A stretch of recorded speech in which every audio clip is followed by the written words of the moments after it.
Imbestigahan na rin ng Independent Commission for Infrastructure o ICI ang mga flood control projects sa Cebu. Kasunod ng matinding pinsala sa probinsya dahil sa bagyong Tino. May unang balita si Joseph Morong. 150 ang patay, 57 ang nawawala at mahigit 400 ang sugatan sa probinsya ng Cebu nang manalasa ang bagyong Tino. Kung tutuusin, may 26 billion pesos na halaga ng mga flood control projects sa probinsya. 50 billion pesos pangaraw yan, sabi ni Department of Public Works and Highway Secretary Vince Dizon.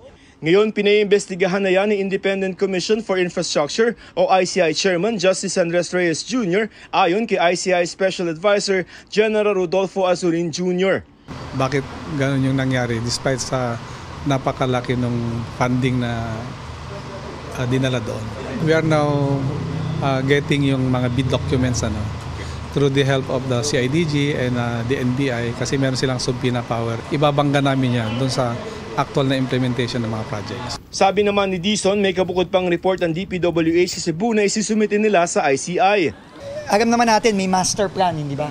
Na pinakita yung Pangulo natin nung nag-briefing kami sa mga officials ng Cebu. 2017 yung master plan na yun.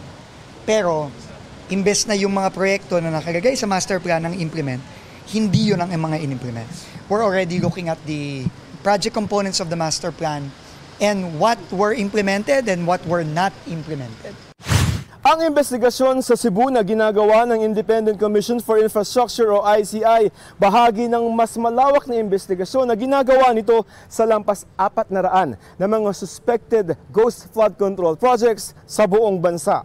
Nagpatawag ng high-level meeting ang ICI sa Camp Crame kasamang Armed Forces of the Philippines, Philippine National Police, Ombudsman, DOJ, DPWH at iba pang ahensya.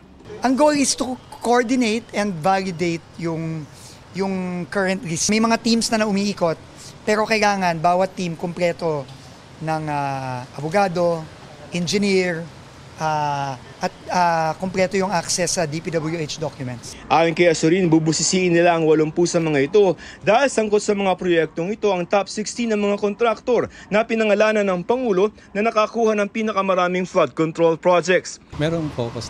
Ito ang unang balita, Joseph Morong para sa GMA Integrated News.